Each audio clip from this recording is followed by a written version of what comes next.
Welcome back to Buford Pusser, the other story.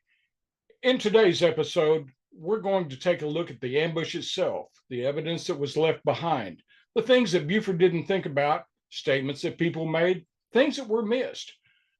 Hopefully, when you get a chance to see this video, you'll understand why that I don't believe that there was an ambush, at least as Buford described it.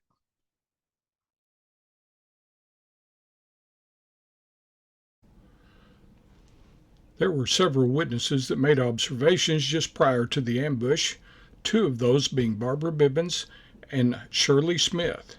They were at the Old Hickory Grill when they overheard Buford and Pauline in an argument out in the parking lot, in which Buford threatened to take the life of Pauline Pusser. As you may recall, Dennis Hathcock and Johnny Harrison followed Sheriff Pusser in the hours preceding the alleged ambush. While at Eastview, they witnessed a gun exchange between Buford and an individual in a car with Oklahoma license tags. Were the guns involved in this exchange used in the ambush? If having 4 people witness his activities in the hours preceding the ambush wasn't enough, things were about to get worse, as LaVon Plunk, upon taking Pauline home, would hear a gunshot shortly after Buford arrived home. Awakened by a loud pop, Pauline's oldest daughter, Diane Vance, was afraid to go out and look to see what the disturbance was in the living room. Upon hearing a door open and close, she looked out a window, saw Buford carrying Pauline and placing her in the front seat of his car, and then walking back toward the house, stooping over, picking up the shoes that had fallen from Pauline's feet and placing those in the floorboard of his car. Near the same time, McNairy County Coroner Ward Moore would receive a call from Carl Pusser, who was dispatching that night at the sheriff's office. The older Pusser would tell Moore to proceed to the Pusser residence in Adamsville, as Buford and Pauline were in a fight and about to kill each other. Once Moore arrived there, he found that neither Buford or Pauline were at home. While looking around the house, he did discover blood droplets on the carpet in the living room. Now consider that so many who believe so deeply in the Pusser legend would suggest that all 7 of these people were incorrect with what they saw and heard, that we are to believe only Bufords' narrative.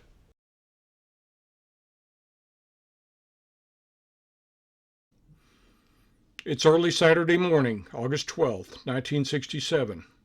The sun has not yet risen. Buford would say he received an early morning phone call regarding a disturbance at Hollis Jordan's Beer Tavern on Highway 45, just north of the state line. The caller told him to hurry, that someone there could get killed. Buford would later say that his wife Pauline would insist on going on the call with him. During that early morning ride, shots would be fired, Pauline would be killed in an alleged ambush meant for Buford. The Tennessee Bureau of Criminal Identification's Warren Jones and Chief Deputy of McNairy County Jim Moffitt would be in charge of investigating the alleged ambush. The 2 men, after studying the facts, placed the time of the ambush at 4:45 a.m. Initially, there was confusion about the ambush. There was lack of information, as investigators were unaware of the number of crime scenes they had to process, how the ambush had taken place, or who the suspects might be. It's somewhere near 6 a.m. when Hugh Kirkpatrick, the chief of police of Selmer, hears a garbled radio call from Buford. Understanding that Buford is in some kind of trouble, Kirkpatrick heads south on Highway 45, finding Buford at Alan McCoy's store in Eastview. Buford was incoherent and unable to offer investigators any information about the ambush. Buford was first taken to the hospital in nearby Selmer, but due to his injuries, he was transported to the Baptist Hospital in Memphis. It was while in Memphis that Chief Deputy Jim Moffitt and TBI investigator Warren Jones would learn of the scope and nature of the ambush. Buford would relate to investigators a complicated story about a rolling ambush that commenced at the New Hope Methodist Church. Investigators would put together a story where a dark-colored Cadillac would follow Buford using no headlights to conceal their location. As he approached the bridge on New Hope Road, they opened fire. Buford's brother, John Pusser, who was also at the hospital with investigators, told the press that as Buford approached the bridge, the car pulled alongside him, turned on their headlights, and opened fire, with one round catching Pauline in the back of the head. He stated that she fell over on his brother, grabbing him by the arm, and he couldn't get his arm loose to pull his pistol, so he stepped on the gas, making an effort to lose the Cadillac. In the initial stages of the investigation, investigators were unaware of the multiple crime scenes or the fact that it was a rolling ambush with the use of a Cadillac. Investigators were looking along the ambush sites for a sniper's nest. Now, it's at this point that investigators began to understand the dynamics of this alleged ambush, that there's more than one ambush site. There's a second one, 2.1 miles further down the road from where the first ambush took place. In statements made to the media, Buford would say that the Cadillac returned, pulled up alongside him, stopped, a firearm came out the window, and shots rang out. Buford described it as the sound of machine guns. Buford would tell reporters that Pauline was only wounded at the first ambush site, that it was at the second ambush site that she lost her life when she was shot in the head a second time. Investigators would find about 14 spent .30 caliber shell casings along the roadway of New Hope. The shells were the type used in high-powered repeating rifles. Sheriff Pusser would tell officers that as the shooting occurred, he reached out and grabbed the barrel of the assailant's gun. Sheriff Pusser would tell officers at the time that he did not recognize his assailants, nor did he recognize the make of their car. This is a story that he would later change.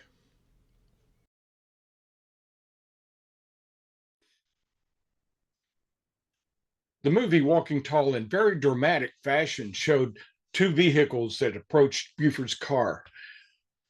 Gunmen hanging out the windows with submachine guns and absolutely shooting Buford's car up. You know, that was total fiction. I don't know why anybody would want to believe that to be the case, knowing what we now know.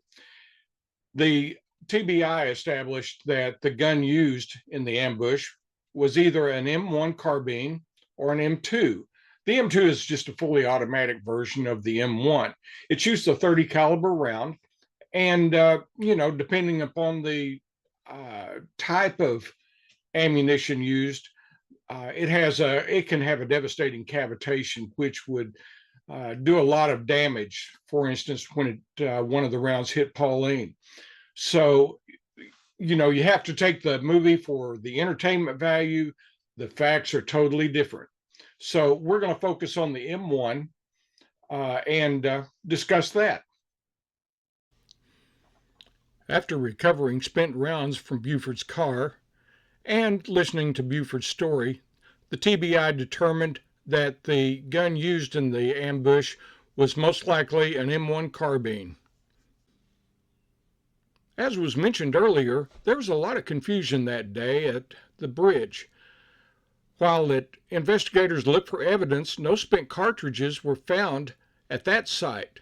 However, 14 were found at the second site, leading me to believe that the ambush, or alleged ambush, if you want to consider it that way, actually took place at the one location, the second site.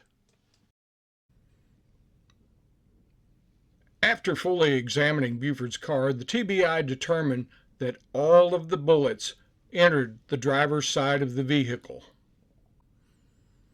According to Robert Hopkins, the TBI's firearms and ballistic expert, said that the ammunition used in the ambush were a soft-nosed hunting type of bullet which usually mushrooms or breaks into fragments upon impact. This is what caused so much damage to Pauline.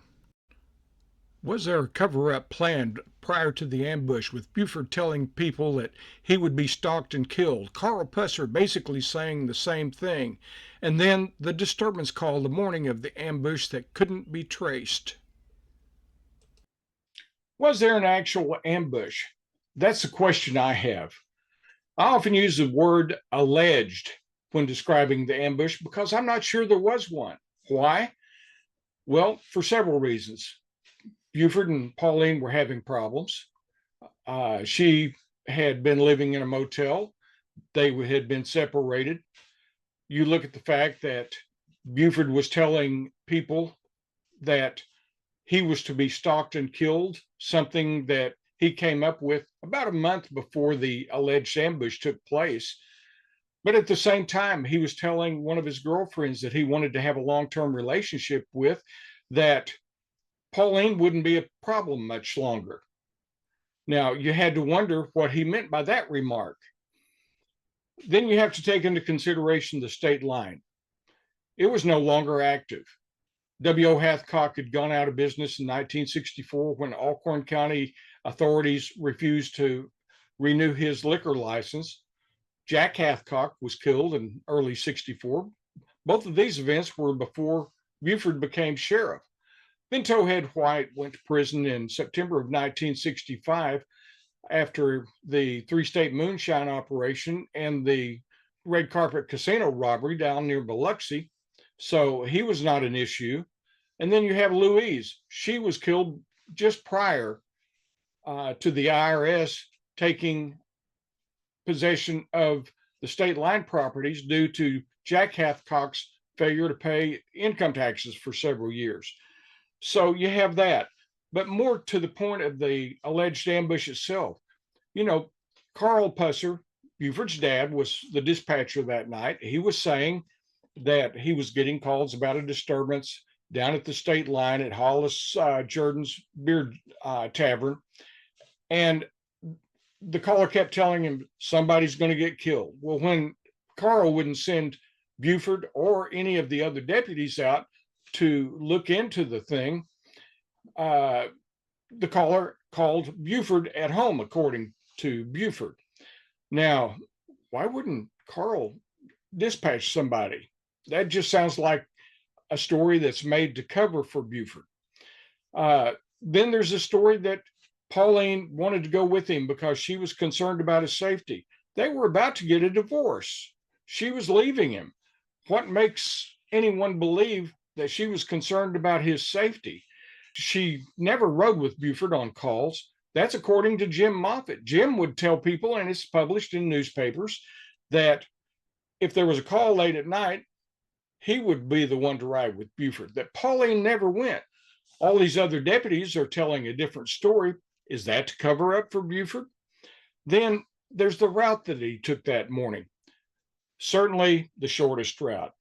Certainly not the fastest either. The route that he took was comprised of a bunch of back roads that were not necessarily all that much improved. A slow route to go if you're in a hurry to get to a disturbance. He could have taken Highway 45 and Highway 64 down to the state line and been there a lot faster on that route. So that leads us to wonder, how that the ambush party knew that he was going to be taking that particular route, with it being the slower route, something that's a little hard to understand. Then there's time and distance issues. When you get to the church and you pass it, it's only 7/10 of a mile down to the first ambush site. Now, when we tried to duplicate what Buford claimed happened that morning, we couldn't make it work. There was no way that we could find that the ambush vehicle could catch up with Buford by the time he reached the bridge. So, in my estimation, just about everything that occurred that day probably occurred at the second ambush site. You have all the political issues. Why was there not an autopsy? According to Dr. Jerry Francisco, who did autopsies in the Western District of Tennessee for the state, there was a protocol that you followed, that the medical examiner and the district attorney had to concur on the need for an autopsy for one to be performed. Now, of course, they performed one on Louise Hathcock, which kind of backfired when you consider that she was shot in the back, but then they refused to do one on the sheriff's wife. Why is that? Does that not sound kind of strange? And then there is also the connection with Ray Blanton, who was running for governor a little bit later. He'd intended to make Buford his director of public safety. Blanton had been a U.S. representative, and when he decided to run for governor, all this comes about. So you have to wonder, was there some kind of political interference there? Because Buford and Ray Blanton were both from Adamsville, a very small town, and knew each other well. Oddly, Ray Blanton was elected as governor. However, he got in trouble for selling paroles and pardons from the state prison system. So was there political issues? I think that there was a lot of things that came into play here that people aren't aware of.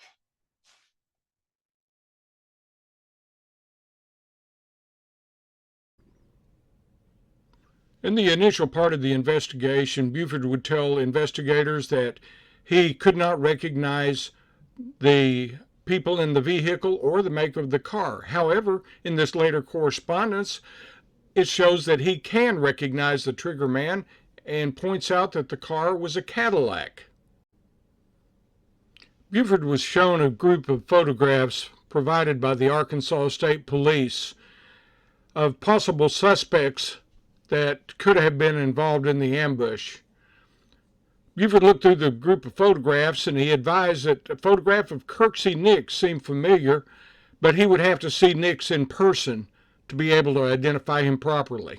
Of course, the TBI came up with a variety of suspects: Albert McDonald, Eugene Sparks, Cleo Epps. They even mentioned Towhead White as a possible suspect in all this, thinking that the ambush might have been an act of revenge for the death of Louise Hathcock.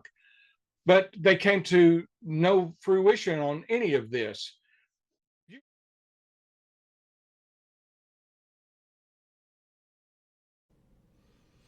Having no viable suspects, Buford seemed to keep putting investigators on the trail of underworld figures and a criminal element in northern Mississippi. Only a month after the ambush, Buford claimed that it was an organized crime syndicate in the United States that was behind Pauline's death. Buford would claim that the operators of these crime rings came from all over the U.S., that it cost them over $1 million a year, and they were wanting to get back into Little McNairy County. So as far as evidence, we have all this: alleged threats that Buford would be stalked and killed, Buford telling his girlfriend that Pauline wouldn't be a problem much longer, witnesses hearing Buford threaten Pauline's life at the Old Hickory Grill, Dennis and Johnny seeing a gun exchange in Eastview, Levon Plunk hearing a gunshot at the PUSSER residence, Diane Vance watching Buford carry and place Pauline in his car, the route that he took to Hollis Jordan's that morning, how the ambush party would know what route Buford would take, the missing time from when they left the residence until the ambush, the rolling ambush with a Cadillac not using its headlights at 4:45 in the morning, no real evidence found at the first ambush site, the location of the shell casings at the second ambush site. Buford shot only once while Pauline shot twice. Only 3 hits out of 14 to 17 shots fired at approximately a 5-foot range. Buford grabbing the barrel of the gun. Buford being unable to recognize the assailants, the make or model of the car at a 5-foot distance. Later saying he could recognize suspects, identifying the car as a Cadillac. Assassins driving off without making sure Buford was dead. no activity at the state line in the previous 18 months, and so much more. And with all this, we haven't even touched on the forensic evidence that might show that Buford had something to do with Pauline's death. In the next installment of Buford Pusser, the other story, we'll take a look at that evidence. All of this is a lot to take in, especially if you're a Pusser fan like I was when I started this journey. You know, it was through my law enforcement training that I decided to take a look at this with my head rather than with my heart. That's when I discovered that Buford was probably a corrupt sheriff. So, at any rate, we'll be sharing lots more as the weeks go on. We're going to get into the forensic evidence, like I said, the blood spatter, everything else that is involved in this. So, join me next Thursday. We'll be back with another episode and we'll talk about all that. Until then, have a good day.